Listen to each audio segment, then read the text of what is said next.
সুপ্রিয় দর্শক, আপনাদের সবাইকে স্বাগত আমার এই ইউটিউব চ্যানেলে।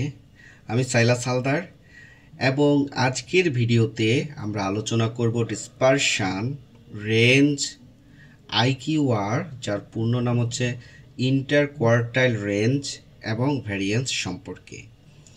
এই বিষয়গুলো ডেটা অ্যানালাইসিস এবং স্ট্যাটিস্টিক্সের একদম বেসিক, বাট এগুলো খুবই গুরুত্বপূর্ণ। আজকের আলোচনায় আপনি জানবেন কিভাবে এই পরিমাপগুলো ডেটার বৈচিত্র্য বুঝতে সহায়তা করে আর কিভাবে সেগুলোর ব্যবহার করা যায় এবং বাস্তব জীবনের অনেক সমস্যাই সমাধান করা যায়। তো আপনি কি জানতে চান কিভাবে একটি ডেটা সেটের বৈচিত্র্য বা ছড়ানো বোঝা যায়, অথবা কিভাবে রেঞ্জ, আইকিউআর, ভ্যারিয়েন্স আমাদের ডেটা বুঝতে সহায়তা করে? তাহলে এই ভিডিওটা একটু ভালোভাবে দেখবেন, আশা করি আপনি মোটামুটি ক্লিয়ার হয়ে যাবেন। তো আজকে আমরা কি করতেছি, ডিসপারশন বলতে কি বোঝায়, রেঞ্জ কি জিনিস, আর এগুলোর ব্যবহারিক প্রয়োগ। তাহলে আমরা দেরি না করে ভিডিওটা শুরু করি। এখানে একটা ডেফিনেশন দেওয়া আছে, তো ডেফিনেশনটা নিয়ে আমি বিশেষ কিছু বলতে চাচ্ছি না, আপনারা একটু পড়ে নেবেন। এখানে আমি যে কনসেপ্টটা বলবো, যেগুলো নিয়ে আমি কাজ করব, এই ডেফিনেশনে কিন্তু ওইটাই সংক্ষিপ্ত আকারে প্রকাশ করা হয়েছে, আপনারা একটু পড়লেই বুঝতে পারবেন। তো পাশে একটা চিত্র দেখা যাচ্ছে, এই চিত্রে আপনার একজন শিক্ষিকা এবং কিছু স্কুলের বাচ্চাদের দেখা যাচ্ছে, স্টুডেন্ট বলতে পারি আমরা যাদের। তো আমি প্রত্যেকটা ভিডিওতে চেষ্টা করতেছি বিশেষ করে স্ট্যাটিস্টিক্সের একটু গল্পের মতো করে বলার। এতে হবে কি, আপনারা খুব তাড়াতাড়ি কনসেপ্টটা নিতে পারেন এবং এই ভিডিওগুলো আপনাদের কাজে লাগবে। অনেকে স্ট্যাটিস্টিক্স দেখতেই চায় না, ভয়ে, ওরে বাবা অনেক কঠিন। আসলে আমি চেষ্টা করতেছি যত সাবলীলভাবে জিনিসটা উপস্থাপন করা যায়। এই জায়গাটায় দেখতে পাচ্ছেন যে ম্যাডাম বাচ্চাদের ক্লাস নিচ্ছেন। এখন বাচ্চাদের ম্যাডাম বললেন, তোমাদের একটা কাজ দেই। বাচ্চারা বলল, ম্যাডাম অবশ্যই আমরা রেডি। তো তারা খুবই মনোযোগী স্টুডেন্ট। দেখেন, এ তো কাজ পেয়ে খুব খুশি হয়ে গিয়েছে, এই এই এই এই বালক না বালিকা, যাই হোক যেটাই হবে। তো এখানে বাচ্চারা ম্যাডামকে বলল, ম্যাডাম তাড়াতাড়ি কাজ দেন, আমরা কাজ করতে ইচ্ছুক। তো ম্যাডাম তাদের বলল, তোমরা সবাই প্রত্যেকে নিজেদের হাতের পরিমাপ করো তো দেখি, পারো কি না। তো সবাই মোটামুটি হাতের পরিমাপ করলো। তো পরিমাপগুলো আমি একটু লিখে দিই, কেমন পরিমাপ তাদের মতো তারা করেছে, আর আমার মতো আমি একটা পরিমাপ বসিয়ে দিই 25, আমি কোনো কমা টমা দিব না। 27, 26, 50, তারপরে হচ্ছে গিয়ে কত দিব, 30, এগুলো অ্যাসেন্ডিং করে, আচ্ছা অ্যাসেন্ডিং পরে করি। 30, তারপরে হচ্ছে গিয়া 28 দিব, 29 দিব, তারপরে 24 দেই, আবার 28 দেই, একটু মিডিয়ানও রাখি, না 28 না দেই, 48 দেই, তারপর হচ্ছে গিয়ে 26 দেই। তো প্রত্যেক জনে কি করলো, তাদের এই ভ্যালুগুলো বের করলো। ম্যাডাম বললো এটা গড় বের করো। বাচ্চাদের তো আগেই গড় বের করা শিখাই দিচ্ছে আগের ক্লাসে ম্যাডাম, তাই না? টিচার কিন্তু শিখাই দিছে আগে, মানে মিন পড়াইছে, মিডিয়ান পড়াইছে, তারপরে তো আপনার ডিসপারশনে আসছে। তো ম্যাডাম তাদেরকে বললো যে ঠিক আছে, তোমরা প্রত্যেকটা ভ্যালুর কি করবা, এই টোটাল ভ্যালুর গড় বের করো। তো বাচ্চারা মনে করেন যে গড় বের করে ফেললো। গড়টা এরকম আসলো ক্যালকুলেশন করার পরে, ধরেন 31.34 এরকম জাতীয় কিছু একটা আসছে। এখন ম্যাডাম এই বাচ্চাদেরকে বলল যে তোমরা তো খুব সহজে গড় বের করে ফেললা, কারণ তোমরা এই জিনিসটা খুব ভালোভাবে প্র্যাকটিস করছো। তো বাচ্চারা বললো, ম্যাডাম আপনি শিখাইছেন, অবশ্যই পারবো না কেন। তো তারা গড় বের করলো। এখন ম্যাডাম তাদেরকে বলল যে তোমাদের এখন নতুন কিছু আমি শিখাবো এ থেকে। তো নতুন কিছুটা কি, ম্যাডাম বলল তোমাদের কি মনে হয় এই যে ভ্যালুগুলো আছে এগুলো কি গড় থেকে দূরে বা কাছে কি অবস্থা আছে? তখন বাচ্চারা বলল ম্যাডাম এটা তো খুবই সোজা, এই ভ্যালুগুলো তো এই যে আমরা গড় বের করেছি তার থেকে তো কিছু কাছেও রয়েছে, মানে কিছু দূরেও রয়েছে, অর্থাৎ আমাদের হাতে গড় হাত থেকে কিছুটা বড় আছে, কিছু ছোট আছে। তখন ম্যাডাম তাদের রিপ্লাই দিলেন, তাহলে তোমরা যে জিনিসটা বললা অর্থাৎ গড় থেকে যে দূরত্বে বিদ্যমান বা যেটা কাছে বিদ্যমান এটাকেই আমরা বলবো বিচ্ছুরণ বা ডিসপারশন। আশা করি ডিসপারশন বিষয়টা আপনারা ক্লিয়ার হয়ে গিয়েছেন এই এক্সাম্পলের মাধ্যমে। অর্থাৎ গড় দূরত্ব থেকে, অর্থাৎ গড় থেকে কতটুকু দূরে ডেটা পয়েন্ট বিদ্যমান, কতটুকু কাছে ডেটা পয়েন্ট বিদ্যমান, এটাকে আমরা বলবো ডিসপারশন। আশা করি বিষয়টা ক্লিয়ার। তো এখানে ডিসপারশনের কিছু ডিসক্রিপশন দেওয়া হয়েছে, কেন ডিসপারশন ইম্পর্ট্যান্ট। আন্ডারস্ট্যান্ডিং ভ্যারিয়েবিলিটি, অর্থাৎ এটি মূলত ডেটা সেটের মধ্যে যে পয়েন্টগুলো ছড়িয়ে ছিটিয়ে থাকে, অর্থাৎ এটাকে ভ্যারিয়েবিলিটি বলা হয়, ছড়িয়ে ছিটিয়ে আছে, তো এটা নির্ধারণ করে বুঝতে সহায়তা করে। তারপর comparison of data set, data সেটের যে ভ্যারিয়েবিলিটিগুলো আছে সেগুলোকে তুলনা করতে, মানে তুলনা, এর মধ্যে কী পরিমাণ তুলনা রয়েছে বা পার্থক্য রয়েছে এগুলোকে বুঝতে সহায়তা করে। আইডেন্টিফাইং আউটলায়ার, কিছু আউটলায়ার তো থাকতেই পারে, মানে যেগুলো অস্বাভাবিক মান, খুব ছোট আবার খুব বড়, যেমন ওই যে গোপাল, পিঠা শিল্পের ওস্তাদ গোপালের বিষয়ে সেদিন গল্পটা বললাম যে 2 বা 3 দেখে তার মাথা নষ্ট হয়ে গিয়েছে, এরকম রেটিং মানুষ দেয়। তো এই জিনিসটা তো, এগুলো তো সে আউটলায়ার হিসাবে চিহ্নিত করেছে, এগুলো থাকার সম্ভাবনা থাকতে পারে, সেক্ষেত্রে আমাদের এই ডিসপারশনটা জানা খুবই গুরুত্বপূর্ণ। এছাড়াও এটি তথ্য দেয় যে ডেটা একত্রিত রয়েছে না ব্যাপকভাবে ছড়িয়ে আছে, অর্থাৎ ছড়িয়ে ছিটিয়ের অবস্থানটা কেমন সেটা বুঝতে আমাদের সহায়তা করে। তাহলে ডিসপারশনের বিস্তর ধারণা আমরা পেলাম, বুঝতে পারলাম যে ডিসপারশনটা কি। ছড়িয়ে ছিটিয়ে থাকাকে আমরা ডিসপারশন হিসেবে আখ্যায়িত করি, মানে গড় থেকে কতটা দূরে আছে, গড়ের কতটা কাছে আছে, এটাই হচ্ছে গিয়ে মূল পয়েন্ট। আশা করি ডিসপারশন সম্পর্কে আপনি বুঝতে পেরেছেন। এখন যে পরবর্তী ব্যাপার সেটা হচ্ছে গিয়ে রেঞ্জ। রেঞ্জ হলো একটি সহজ পরিসংখ্যানিক পরিমাণ, সিম্পল মেজার অফ ডিসপারশন, অর্থাৎ ডিসপারশনের কি পরিমাপ, এটা ডাটা সেটে এখানে সর্বোচ্চ মান বা সর্বনিম্ন মানের যে পার্থক্য সেটাকে আমরা রেঞ্জের মাধ্যমে নির্ধারণ করতে পারি। একটা বড় ডেটা সেট বিস্তৃত ছড়িয়ে ছিটিয়ে থাকতেই পারে, তো ওইটার পরিমাণকে বোঝার, এটা কেমন রেঞ্জে বিদ্যমান সেই রেঞ্জটা বোঝার জন্য আমরা বড় নাম্বার থেকে ছোট নাম্বারকে আমরা কি করতে পারি, মাইনাস করতে পারি। সেক্ষেত্রে আমরা রেঞ্জটা পেয়ে যাব। যেমন এখানে ফর্মুলা দিয়ে দেওয়া হয়েছে, তো ফর্মুলাটা আমরা দেখি যে maximum value minus minimum value, অর্থাৎ যদি একটা ডেটা সেট থাকে তাহলে সেখানে সর্বোচ্চ ভ্যালু, ধরেন এই জায়গাটায় আমি যদি দেখে আসি, এখানে সর্বোচ্চ ভ্যালু কত দেওয়া আছে, 50, সর্বোচ্চ ভ্যালু 50, 50 থেকে সর্বনিম্ন ভ্যালু কত দেওয়া আছে, আমার মনে হয় সর্বনিম্ন ভ্যালু 24। তাহলে এই সর্বোচ্চ ভ্যালু থেকে সর্বনিম্ন ভ্যালু মাইনাস করলে যে পরিমাণটা দাঁড়াবে সেটাই হচ্ছে গিয়া রেঞ্জ। এখানে রেঞ্জের প্রপার্টিস গণনায় সোজা, সিম্পলি ক্যালকুলেশন করা যাবে।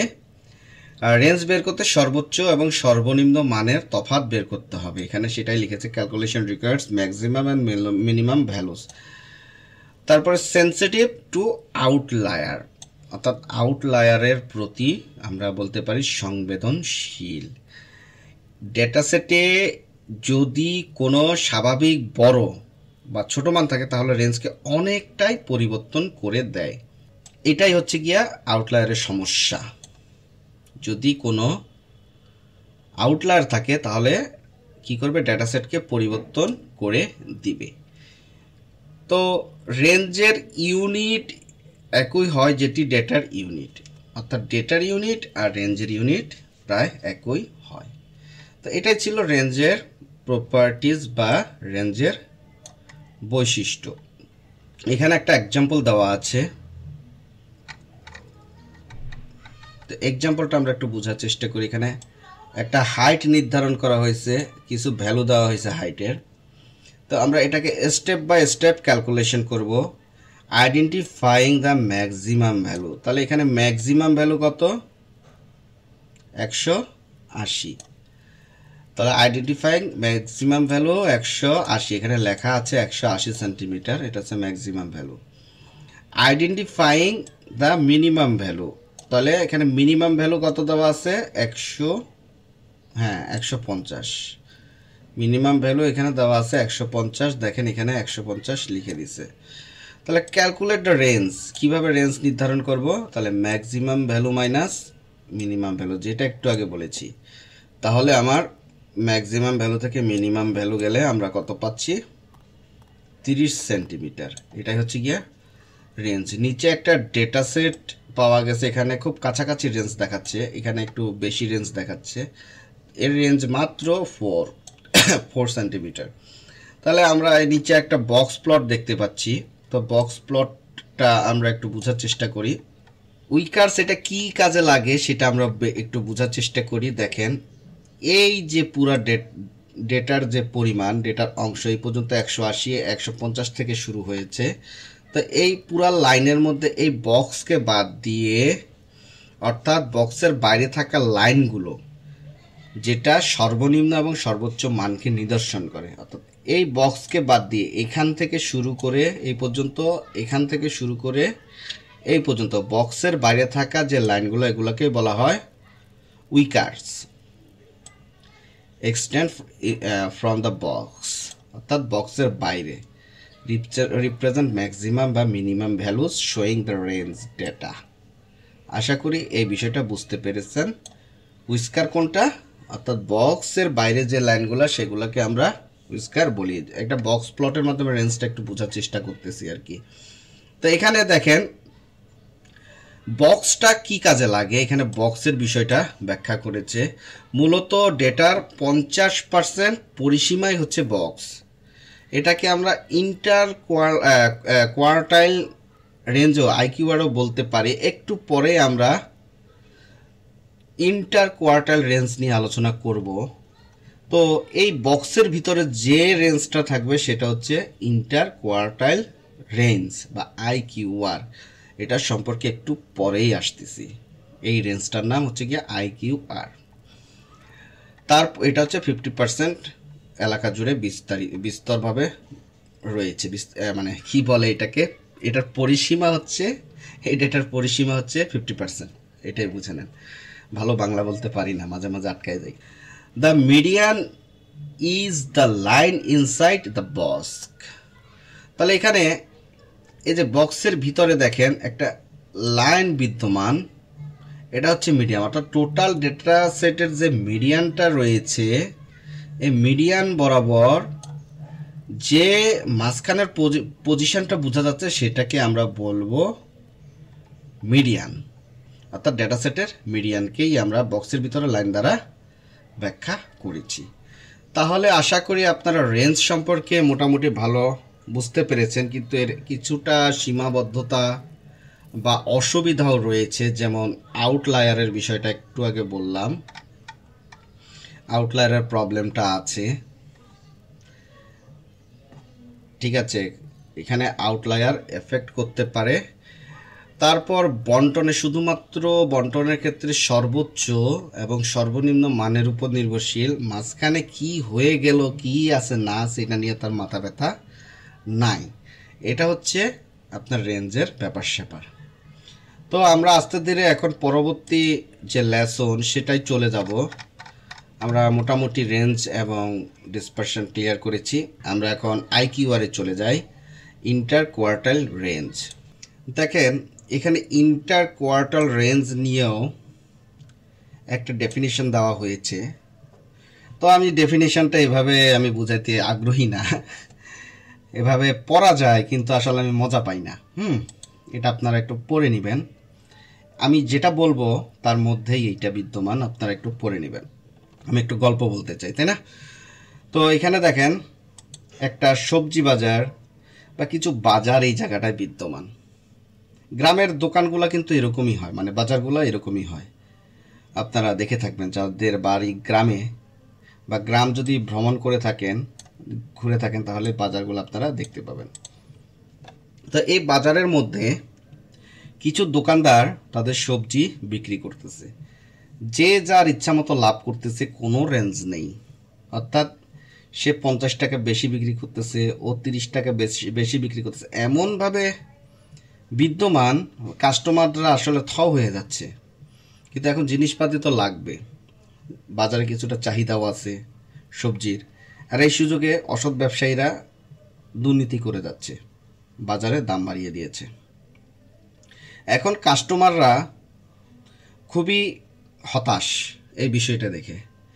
তারা চিন্তা করলো যে এর একটা বিহিত করতে হবে। এর মধ্যে কোন পজিশনে কে একটু টাকা বেশি রাখতেছে বা কোনটা একটু বেশি, তো এই জিনিসটা নিয়ে তারা মিটিং করতেছে। তারা ভোক্তা অধিকারের কাছে গেছে। ভোক্তা অধিকার এখন একটা দাম নির্ধারণ করে দিবে। টোটাল যে বাজারটা আছে, বাজারে কে কত দাম রাখতেছে তার একটা রিপোর্ট নিল, নিয়ে এখন ভোক্তা অধিকার চিন্তা করলো যে একটা দাম কি করে দেবে, নির্ধারণ করে দিবে। এই জন্য সে প্রত্যেকটা দোকানদারের কাছ থেকে ভ্যালু নিল, দামগুলা নিল। ধরেন সবজি টবজি যা আছে সবগুলোর দাম নিল। এভাবে আমি একটু অ্যাসেন্ডিং করে সাজাই, কারণ উল্টাপাল্টা সাজাইলে শর্ট করে যদি না দেয় তাহলে আমার আবার কষ্ট হয়ে পড়ে। 50, 52, 55, 56, 58 কাছাকাছি রাখি, 60, 63, 65, 68, 100। এই হচ্ছে গিয়ে আমার টোটাল ডেটা, বা আরও বেশি আছে ধরেন। এখন ভোক্তা অধিকার এই ডেটাগুলো নিল, নেওয়ার পর তারা কি করলো, এটার আইকিউআর বের করার চেষ্টা করলো। তো আইকিউআর বের করতে হলে প্রথমে নিয়ম হচ্ছে Q1 বের করার। তারা 50%কে নিল, 1, 2, 3, 4, 5, 6, 7, 8, 9, 10। তো তারা দেখলো টোটাল 10টা ভ্যালু। 10টা ভ্যালু থেকে তারা প্রথম 25% বের করবে। তো 25% বের করতে হলে টোটাল ভ্যালুর যে 50% আছে তার উপরে কিন্তু ক্যালকুলেশন করতে হবে। প্রথমে ডেটা সেট নিতে হবে, ডেটা সেটটাকে কী করলো, শর্ট করলো। শর্ট করার পরে তারা যে 50% আছে এই 50% নিয়ে তারা চিন্তা করলো। তো 50% এখানে কয়টা, 5টা, 4টা, এই একটা, 5টা। এই 5টা ভ্যালু তারা নিল। নেওয়ার পর এখন তারা দেখলো এই 5টা ভ্যালুর মধ্যে মিডল পজিশনে কোনটা আছে। মিডল পজিশনে দেখলো এখানে 55, তারা মিডল পজিশনে পাইলো 55। এখন এর পরে তারা চিন্তা করলো যে আমরা তো একটার বের করলাম, আরও একটা তো আমাদের রয়ে গেছে, মানে আরও 50% তো রয়ে গেছে। ওই 50% কি করা যায়, এই 50%-এর তারা আবার এটাকে তারা নাম দিল Q1, মানে কোয়ার্টাইল 1। এখন এই 50%-এর মিডল ভ্যালু তারা বের করলো, মিডল ভ্যালুর নাম দিল কোয়ার্টাইল 3, কোয়ার্টাইল 3। এটা হচ্ছে গিয়া মিডল ভ্যালু, এটা হচ্ছে কোয়ার্টাইল 1, কোয়ার্টাইল 3। তারপর তারা কোয়ার্টাইল 3 থেকে কোয়ার্টাইল 1-কে বিয়োগ দিয়ে দিল। আইকিউআর সমান সমান কোয়ার্টাইল 3 মাইনাস কোয়ার্টাইল 1 সমান সমান কোয়ার্টাইল 3 এর মান কত, 65, 65 মাইনাস কোয়ার্টাইল 1 এর মান কত আসছে, 55। মিডল ভ্যালুকে তারা ক্যালকুলেশন করলো। এখানে ব্যবধান পাওয়া গেল কত, 5-তে 5 গেলে 0, 6-তে 5 গেলে 1, ব্যবধান পাওয়া গেল 10। অর্থাৎ দুইটাকে 50% 50% হলো, তারপরে মিডিয়ান বের করা হলো। মিডিয়ান বের করার পরে Q3 মিডিয়ানের সাথে Q1 এর মিডিয়ান কি করা হলো, মাইনাস করা হলো, এবং রেজাল্ট পাওয়া গেল কত, 10। তারপর এই 10 পাওয়ার পরে তারা এই জায়গায় সীমাবদ্ধ থাকলো না, তারা চিন্তা করলো স্ট্যাটিস্টিক্সের একটা খুবই জনপ্রিয় ভ্যালু রয়েছে 1.5। এটা মূলত ওয়ার্ল্ড ওয়াইড অ্যাকসেপ্টেবল। এটা মিস্টার জন টুকি তিনি এই জিনিসটা আবিষ্কার করেছেন, এটার ধারণাটা দিয়েছেন। তিনি মূলত আমেরিকান পরিসংখ্যানবিদ। ডেটা বিশ্লেষণের জন্য তিনি 1.5কে তিনি প্রথম ব্যাখ্যা করেন, এবং এটা এখন সার্বজনীন সবাই ইউজ করে থাকে। তো তারা এখন 1.5কে এই জায়গাটায় ইউজ করবে কে, ভোক্তা অধিকার। কিভাবে আমি একটু দেখাচ্ছি। তো এখন নিয়ম হচ্ছে গিয়ে আপনার Q1 মাইনাস 1.5 গুণ 10 সমান সমান, তাহলে এখানে 1.5 এর সাথে যদি আমি 10 গুণ করলে কি আসে, সেটা টোটাল ভ্যালুটা হচ্ছে গিয়ে আপনার Q1 এর ভ্যালু কত, Q1 এর ভ্যালু হচ্ছে গিয়ে 55 মাইনাস 1.5 গুণ 10 কত আসে, 1.5 আর 10-এ যদি গুণ করে তাহলে আমরা এখানে 15 পাচ্ছি। তো কাহিনীটা কি হয়েছে, আমরা যে Q1 পেয়েছি তাকে 1.5 এর সাথে যে ব্যবধানটা আমরা পেয়েছি, অর্থাৎ Q3-র মিডিয়ান এবং Q1 এর মিডিয়ানের সাথে মাইনাস করার পর একটা ব্যবধান পেয়েছি, অর্থাৎ বিচ্ছুরণটা 10 রয়েছে। এই 10 জিনিসটা বিচ্ছুরণ রয়েছে, ব্যতিক্রমধর্মী। তো যাই হোক, জন টুকি যেহেতু এই ভ্যালুটা আবিষ্কার করছে, আমাদের এর অনুযায়ী IQR নির্ধারণ করতে হয়। ঠিক আছে, তাহলে এখানে IQR কত পাইছি, 10। 10কে 1.5 এর সাথে কি করতে হবে, গুণ করতে হবে, এবং Q1 এর সাথে মাইনাস করতে হবে। তো যেই ভ্যালুটা পাবো, এখানে একটা ভ্যালু পাওয়া যাবে, সেই ভ্যালুটা কত পাওয়া যাবে, সেটা হচ্ছে 55 থেকে 15 গেলে আমরা থাকে 40, 5 থেকে 5 গেলে 0, 4 থেকে 1। এই হচ্ছে গিয়া আমি Q1 এর ক্ষেত্রে আমরা নির্ধারণ করলাম। এখানে Q3 কত, 65। Q3 কিন্তু 65 পেয়েছি, তাই ওইটাও আমরা সেমভাবে লিখি, আমরা দেরি না করি। আপনারা এতক্ষণে বুঝতে পেরেছেন। Q3 মাইনাস 1.8, সর্বোচ্চ রেঞ্জ কিন্তু প্লাস করতে হয়, সর্বনিম্ন রেঞ্জ কিন্তু মাইনাস করতে হবে, সর্বোচ্চ যে Q3টা যেটা থাকবে, সর্বোচ্চ যে ভ্যালুটা থাকবে সেটাকে প্লাস করতে হয়। গুণ 10 সমান সমান কত আসে, এই জায়গাটা Q3-র মান হচ্ছে গিয়ে 65 প্লাস কত 15 সমান সমান কত আসছে, 80। এই হচ্ছে গিয়ে টোটাল ডিটেলস। এখন ভোক্তা অধিকার তদন্ত করে দেখলো ভ্যালুটা হওয়া উচিত, অর্থাৎ বাজারে যত দাম আছে জিনিসপাতির, এর রেঞ্জটা হওয়া উচিত 40 থেকে 80-র মধ্যে, 40 থেকে 80-র মধ্যে।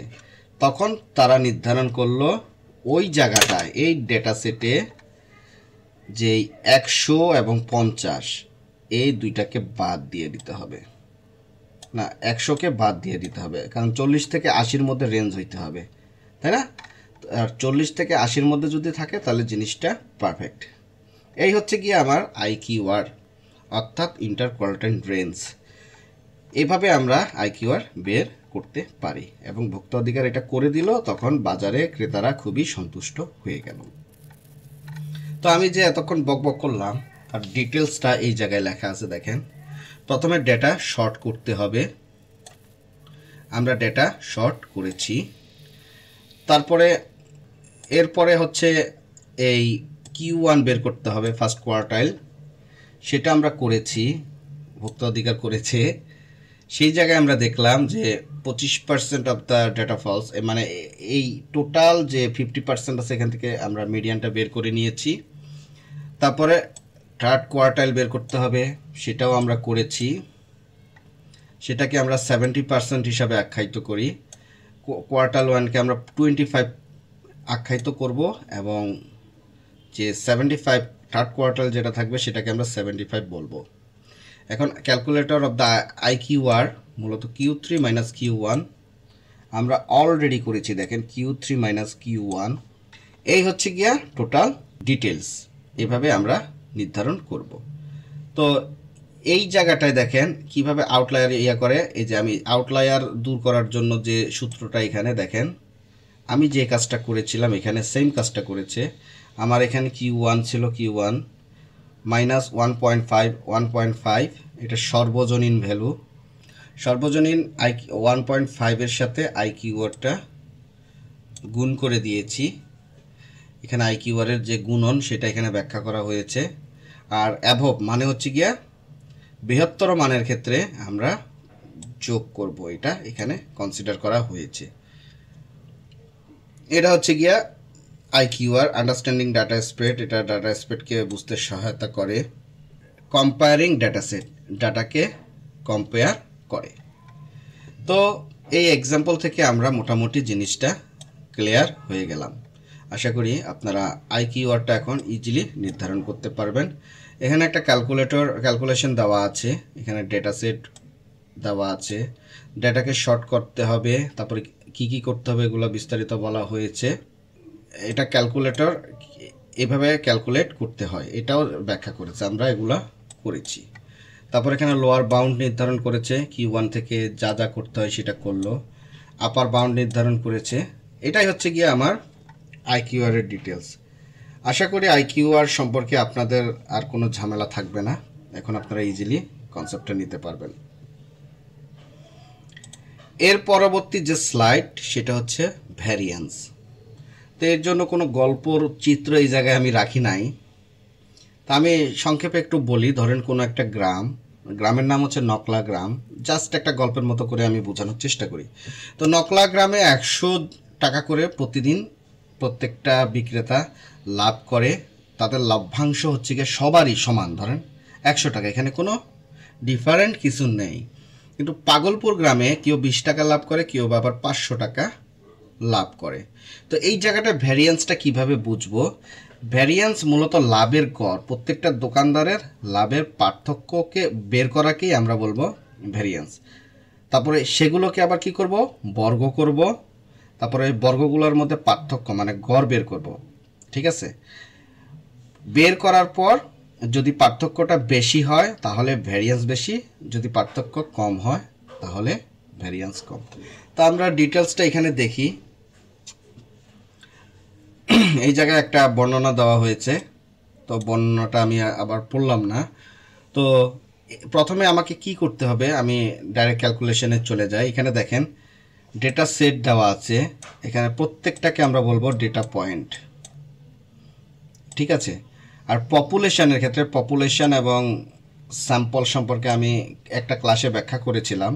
আমি আবারও বলি, আপনি এক পাতিল ভাত রান্না করবেন, ভাত কি হয়েছে কি হয়নি সেটা বোঝার জন্য সামান্য পরিমাণ চামচে করে ভাত নেবেন, টিপে টিপে দেখবেন ভাত হয়েছে কিনা, তাহলে বুঝতে পারবেন যে সমস্ত ভাত হয়ে গেছে। এখানে সমস্ত ভাত হচ্ছে পপুলেশন, আর ওই যে অল্প একটু ভাত নিয়ে যে টিপাটিপি করলেন সেটা হচ্ছে গিয়ে স্যাম্পল। এটাই হচ্ছে গিয়া পপুলেশন স্যাম্পল বোঝার একটা রুলস। আমি স্ট্যাটিস্টিক্সকে আরও পপুলেশন এবং স্যাম্পল নিয়ে আমার এক আলাদা ভিডিও থাকবে, আমি মোটামুটি সেটা ব্যাখ্যা দেওয়ার চেষ্টা করব।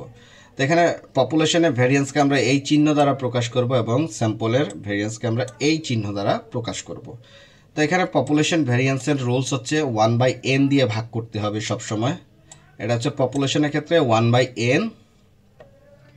এখানে পপুলেশনের মিন হচ্ছে মিউ, আর এগুলো হচ্ছে প্রত্যেকটা ডাটা পয়েন্ট x1 x2, মানে আমি এখানে x1 এর জায়গায় 10 20 30 40 রেখে দিলেই মনে করেন যে ডাটা পয়েন্ট হয়ে গেল। তাহলে ধরেন এখানে যে ডেটাগুলো থাকবে প্রত্যেকটার সাথে, একটার সাথে বিয়োগ দিলাম আরেকটা করলাম এরকম না, প্রত্যেকটার সাথে আমাকে মিন মানে টোটাল মিনটা বিয়োগ দিতে হবে। তো এখানে মিউ মানে হচ্ছে পপুলেশনের মিন, এটা হচ্ছে ডেটা পয়েন্ট, আর এটা হচ্ছে টোটাল নাম্বার অফ ডেটা। এটা গেল আমার পপুলেশনের ক্ষেত্রে। ঠিক আছে, পপুলেশনের ক্ষেত্রে মিন কি দ্বারা প্রকাশ করা হয়? মিউ দ্বারা। আর স্যাম্পলের ক্ষেত্রে মিন কি দ্বারা প্রকাশ করা হয়? এক্স বার দিয়ে আমরা মিন প্রকাশ করব। যারা একদম নতুন আছেন আপনারা হয়তো এখন কথা বলতেছি বুঝতে একটু কষ্ট হতে পারে, একটু পরে ক্লিয়ার হয়ে যাবেন। এক্স বার মানে হচ্ছে গিয়া স্যাম্পলের মিন, এটা মনে রাখবেন, এটা দিতেই হবে। স্যাম্পলের মিন মানে এক্স বার। আর ডিনোমিনেটরে স্যাম্পলের ক্ষেত্রে n-1, n হচ্ছে টোটাল ডেটা। তো আমরা একটু ক্যালকুলেশন করে তাহলে জিনিসটা ক্লিয়ার হয়ে যাবেন। অনেকের মাথার উপর দিয়ে গেল কি বললাম এই জায়গায়, গল্প আকারে যেহেতু বলিনি, ঠিক আছে, সেই জন্যই, নতুবা তো বুঝেই ফেলতেন। তো এখানে মিন ফাইন্ড করতে হবে, তারপরে সাবস্ট্রাক্ট করতে হবে প্রত্যেকটা পয়েন্টের সাথে, ডেটা পয়েন্টের সাথে স্কোয়ার করতে হবে, তারপরে ভ্যারিয়েশনটা আমরা পেয়ে যাব। তাহলে এখানে ধরেন একটা ডেটা সেট, এখান থেকে খেলা শুরু। প্রথমে একটা ডেটা সেট নিলাম, ওই যে দেখেন এখানে ডেটা পয়েন্টগুলো বলেছিলাম, ধরেন এগুলা প্রত্যেকটা একটা একটা করে ডেটা পয়েন্ট, সবগুলাই কি data point. Find the mean, mean বের করা তো আপনি জানেন, কি করতে হবে? সবগুলোকে যোগ করতে হবে, যোগ করে টোটাল ভ্যালুর সাথে ভাগ দিতে হবে। তাহলে আমার কি বের হয়ে গেল? এই পুরো ডেটা সেটের মিন বের হয়ে গেল। মিন কত? 6, মিন বের হয়ে গেল 6। এখন রুলস হচ্ছে, ভ্যারিয়েন্স যেহেতু করতেছি, রুলস হচ্ছে ভ্যারিয়েন্সের রুল প্রথমে হচ্ছে ক্যালকুলেট অ্যাভারেজ, মানে হচ্ছে কি আমি মিন গড় বের করলাম, গড় বের করার পরে এখন প্রত্যেকটা ডেটা পয়েন্টকে এই গড়ের সাথে বিয়োগ দিতে হবে। তাহলে দেখেন এই 4কে 6-এর সাথে বিয়োগ দিছি না, 4কে 6-এর সাথে বিয়োগ দিছি, ফলে কি বের হয়েছে? -2। 7কে পরের ডেটা সেট 7কে 6-এর সাথে বিয়োগ দিছি, কি বের হলো? 1। 8কে 6-এর সাথে বিয়োগ দিছি, কি বের হলো? 2। 5কে 6-এর সাথে বিয়োগ দিছি, কি বের হলো? -1। 6কে 6-এর সাথে বিয়োগ দিলাম, বের হলো 0। তাহলে রেজাল্টটা কি হলো? -2, 1, 2, -1, 0, তাই না? তাহলে আমি কি করলাম? ভ্যারিয়েন্স বের করতেছি। সব ভ্যারিয়েন্স বের করতে হলে এটা আমি স্যাম্পল কি পপুলেশনেরটা বের করবো, এটা পরে। সবার আগে আমাকে কাজ করতে হবে টোটাল ডেটা সেটের মিন বের করতে হবে। করলাম, করার পরে দ্বিতীয় রুলস হচ্ছে প্রত্যেকটা ডেটা পয়েন্টের সাথে মিনকে বিয়োগ দিতে হবে, সেটাও আমরা করে ফেললাম। কিন্তু আমরা দেখতেছি কিছু জায়গায় প্লাস আছে, কিছু জায়গায় মাইনাস। এটা একটা বড় সমস্যা। এই সমস্যাকে সমাধান করার জন্য ভ্যারিয়েন্সের নিয়ম হচ্ছে প্রত্যেকটা রেজাল্টকে স্কোয়ার করতে হবে। তো আমরা প্রত্যেকটা রেজাল্টকে স্কোয়ার করেছি। 2-এর square 4, minus minus plus, square করে এই যে 4, 1, 4, 1, 0 এই ভ্যালুগুলা পেয়েছি স্কোয়ার করার পরে। তাহলে আমার মাইনাসের সমস্যাটা সমাধান হয়ে গেল। এখন average of the square difference, এটা বলেছে স্যাম্পলের ক্ষেত্রে। স্যাম্পলের ক্ষেত্রে আমরা জানি এস স্কোয়ার, মানে এই সিম্বলটা স্যাম্পলের সিম্বল আমরা বলে দিছি। তার স্যাম্পলের রুলস কি? n-1 ডেটা, এটা তো আমরা বের করে ফেলেছি, এটা নিয়ে আর আমাদের মাথা ব্যথা নাই। মিনের সাথে বিয়োগ দিছি, স্কোয়ারও করে ফেলাইছি, তাই না? অর্থাৎ ডেটা পয়েন্টের সাথে মিনের বিয়োগ দিয়ে স্কোয়ার করে ফেলেছি। তো এখন এইগুলোকে সবগুলোকে সামেশন করতে হবে, অর্থাৎ এই স্কোয়ার করার পরে যে ভ্যালুগুলো আছে সবগুলোকে সামেশন করতে হবে। সামেশন চিহ্ন দিয়ে দিছে, মানে হচ্ছে সবগুলোকে যোগ করতে হবে যে স্কোয়ারের ভ্যালুগুলো আছে। তো এখানে ভ্যালুগুলো 4, 1, 4, 1, 0 এগুলো সবগুলোকে যোগ করে দিলাম, যোগ করে দিছি। এই জায়গাটায় ভেজালটা বেজে গেছে। কেন 4? কারণটা হচ্ছে গিয়ে আমার সূত্রে বলে দিছে টোটাল যে নাম্বার থাকবে স্যাম্পলের নিয়ম অনুসারে তার সাথে 1 মাইনাস করতে হবে। তাহলে এখানে দেখেন টোটাল নাম্বার কয়টা? 1, 1, 2, 3, 4, 5, টোটাল নাম্বার হচ্ছে 5।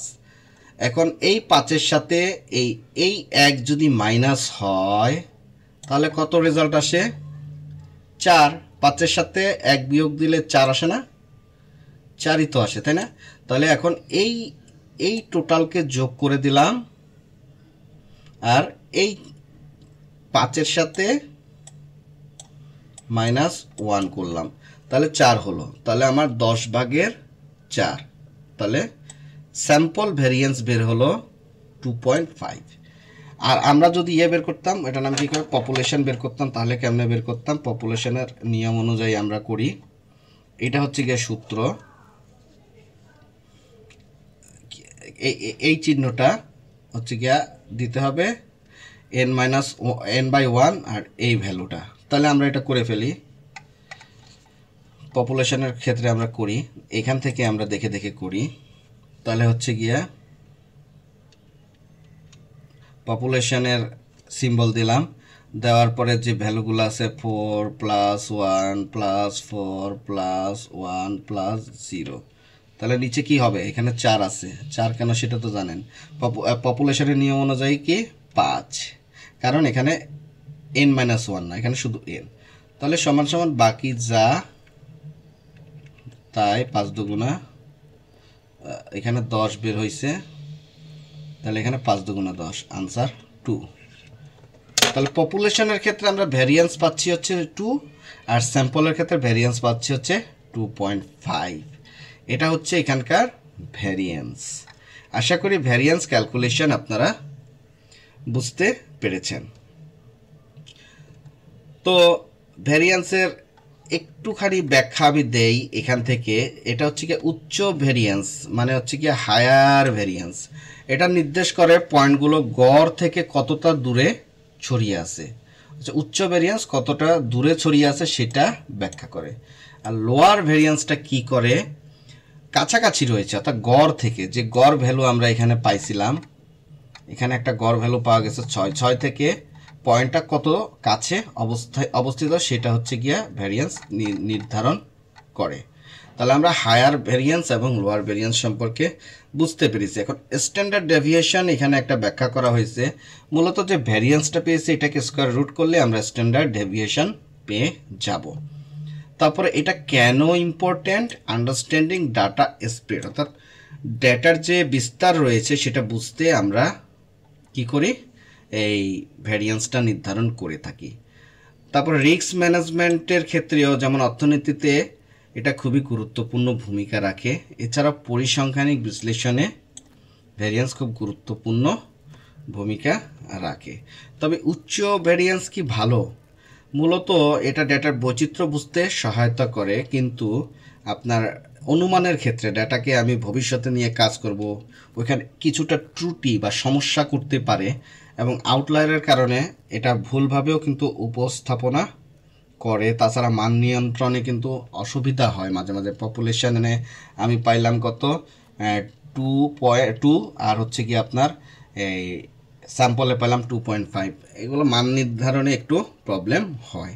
এছাড়াও মনে করেন যে আবার ওভারপিটিংয়ের ঝুঁকি থাকে, বিশেষ করে লো ভ্যারিয়েন্সের ক্ষেত্রে। সেই জন্য আমরা মূলত বেশিরভাগ ক্ষেত্রেই স্ট্যান্ডার্ড ডেভিয়েশন এই জিনিসটাই ইউজ করে থাকি। তো অনেক বক্তব্য দিলাম আজকে, অনেক বড় একটা ভিডিও বানালাম।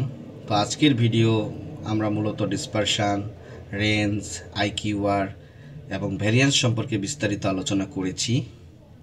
তো কিভাবে এগুলো পরিমাপ করতে হয়, মাত্রা কিভাবে পরিমাপ করবে, এগুলো নিয়ে আলোচনা করেছি। ডিসপারশন বলতে বুঝি ডেটা ছড়িয়ে ছিটিয়ে থাকা, রেঞ্জ বলতে বুঝি সর্বোচ্চ সর্বনিম্ন মানের পার্থক্য, আইকিউআর বলতে আমরা বুঝি যে 50% ডেটা নিয়ে কাজ করে কিভাবে মিডিয়ান বের করব, তারপরে আইকিউআর নির্ধারণ করতে হয়, সেটা আসলে আমাদের চোখ খুলে দিয়েছে ভোক্তা অধিকার দপ্তর।